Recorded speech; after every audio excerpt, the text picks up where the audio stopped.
దేవుని నామానికి స్తుతులు స్తోత్రాలు అర్పించుకుంటున్నాను. ప్రభునందు సోదరులు సోదరిమణులందరికీ వందనాలు చెల్లించుకుంటా ఉన్నాను. కీర్తనల గ్రంథం 2వ అధ్యాయం చదువుకుందాము. అన్ని జనులు ఎలా అలరి రేపుచున్నారు, జనములు ఎలా వ్యర్థమైన దాన్ని తలంచుచున్నవి. మనం వారి కట్లు తెంపుదము రండి, వారి పాశములు మన యొద్ద నుండి పారవేయుదుము రండి అని చెప్పుకొనుచు భూరాజులు యెహోవాకును ఆయన అభిషిక్తునికిని విరోధంగా నిలబడుచున్నారు. ఏలికలు ఏకీభవించి ఆలోచన చేయుచున్నారు. ఆకాశమందు ఆసీనుడగువాడు నవ్వుచున్నాడు. ప్రభువు వారిని చూచి అపహాసించుచున్నాడు. ఆయన ఉగ్రుడై వారితో పలుకును. ప్రచండ కోపం చేత వారిని తలడింపచేయును.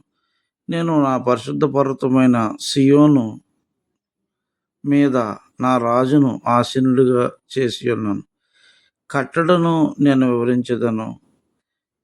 యెహోవా నాకెలాగూ సెలవిచ్చెను. నీవు నా కుమారుడువు, నేడు నిన్ను కనియున్నాను. నన్ను అడుగుము, జనములను నీకు స్వాస్థ్యముగాను భూమిని దిగంతం వరకు సొత్తుగాను ఇచ్చేదను. ఇనుప దండములతో నీవు వారిని నలుగగొట్టెదవు. కొండను పగలగొట్టినట్లు వారిని ముక్క చెక్కలుగా పగలగొట్టెదవు.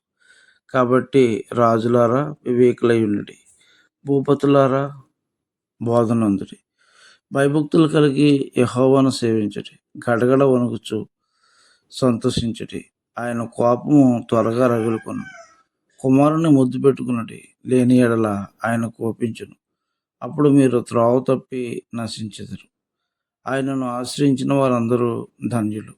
అందరికీ ప్రభునందు వందనాలు తెలియజేయుచున్నాను.